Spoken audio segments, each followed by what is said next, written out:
யார் அவர்கள்? சீரியஸாகவே எனக்கும் அவங்களுக்கு தெரியாது. வாங்க எல்லாரும் சேர்ந்து கண்டுபிடிக்கலாம். நேரம் சரியா மாலை 5:45 சேது கூட கேட்டுட்ருக்கீங்க. யார் அவர்கள் என்னை பற்றி அவதூறாக பேச? யார் அவர்கள் என்னை பற்றி இழிவுபடுத்த? யார் அவர்கள் என்னை மட்டம் தட்ட?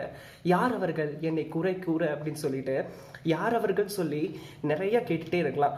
ஆனால் இதுக்கு எல்லாத்துக்கும் ஒரே ஒரு சொல்யூஷன் என்ன தெரியுங்களா? எது வந்தாலும் நம்மளை என்ன பேசினாலும் லெட் இட் பி அப்படின்னு சொன்னாவே எல்லாத்துக்குமே ஒரு சொல்யூஷன் தான். அவங்க என்னை பற்றி தப்பாக பேசுனாங்கன்னா லெட் தெம் டாக் அப்படின்னு சொல்லுங்கள்.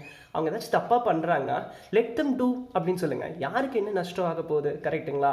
லெட் இட் பீன்னு சொல்லிவிட்டு ஆரம்பிச்சிட்டிங்க வைங்களேன், நம்ம லைஃபே ஒரு மேஜிக்காக மாறி மிராக்கிள்ஸ் ஏற்படுத்தும். அவ்வளோதான். நம்மளுக்கு எது எது வரணும்னு நினைக்கிறோமோ அது நம்ம டிசர்வ் பண்ணால் கண்டிப்பாக நம்மக்கிட்ட தங்கும்.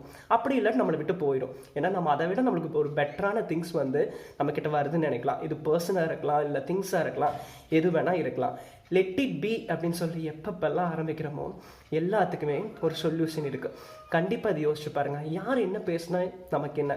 போனால் போகட்டும் போடா அப்படின்னு சொல்லிட்டு என்னமோ சொல்லிட்டு போகிறாங்கன்னு சொல்லி விட்டு பாருங்களேன், எல்லாமே நல்லாயிருக்கும். அப்புறம் ஒரே ஒரு ரெக்வஸ்ட் என்னன்னு கேட்டால், யார் அவர்கள்னு சொல்லி தேட ஆரம்பித்தா அது கவுண்ட்லெஸ்ஸாக கூட முடியும். அதனால் லெட் இட் பி அப்படின்னு சொல்லி விட்டுருங்க. யாரும் என்னமோ சொல்லிட்டு போகிறாங்க. இந்த வீடியோ உங்களுக்கு பிடிச்சா மறக்காமல் லைக் பண்ணுங்கள். உங்கள் ஃப்ரெண்ட்ஸ் மற்றவங்க யாராச்சும் இப்படி ஏதாச்சும் எனக்கு சொல்லி மனசு கஷ்டமாக இருக்குன்னு சொல்லி யோசிச்சா இந்த வீடியோ அவங்களுக்கு ஷேர் பண்ணி விடுங்க. அவங்களுக்கு ஹெல்ப்ஃபுல்லாக இருக்கும்.